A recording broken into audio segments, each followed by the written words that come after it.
Good day guys! It's another adventure day. So, ito yung araw pupunta kami kay Apo Wang-od sa Buskalan, Kalinga.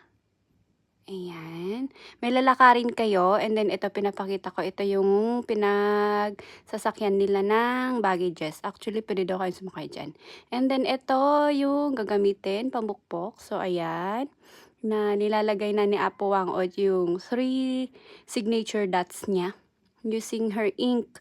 Actually, yung kanyang ink is parang charcoal na pulverized and then with water. But it looks like that. Pero hindi ko sure kung yun. Hindi nga na naas si Apo Wang-od. And then yan, ginamit na niya yung pinakita ko kanina na pamukpok. Ayan. So, pinupukpok na po ni Apo Wang-od. Ayan. Actually, hindi siya masakit. Pero I don't know kung nag-expect lang ako na sobrang sakit niya. Kaya nung andyan la is parang okay lang pala. Tolerable naman. Ayan. Ganyan. Okay. So, yun. Pila-pila po. May mga nauna, marami na pong nauna sa amin. And then, may mga sumusunod pa sa amin. Ang haba talaga ng pila dyan. Ayan. And finally, naratnan na kami. Ayan.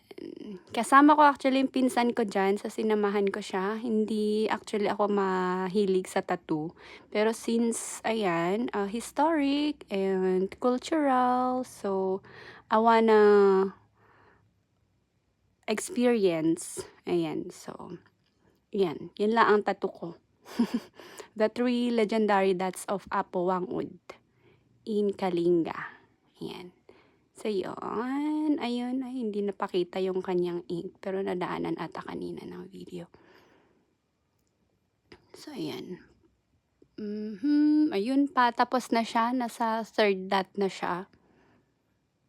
By the way, madami ang interpretation nung kanyang 3 legendary dots. Pero, yeah.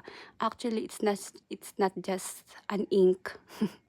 It's more than the ink. So, sabi nila, may mga sabi-sabi, representation daw ng 3 apo niya. Meron naman yung iba, representation daw siya ng past, present, and future. Ayan. Depende sa kung ano-ano kasi wala pa naman talagang na interpretation niya. Basta sa akin, it's more than just the ink. And, legendary. Ayan, so tapos na po siya and then iwa-wipe na po siya niya ng wet tissue. Ayan, ito na.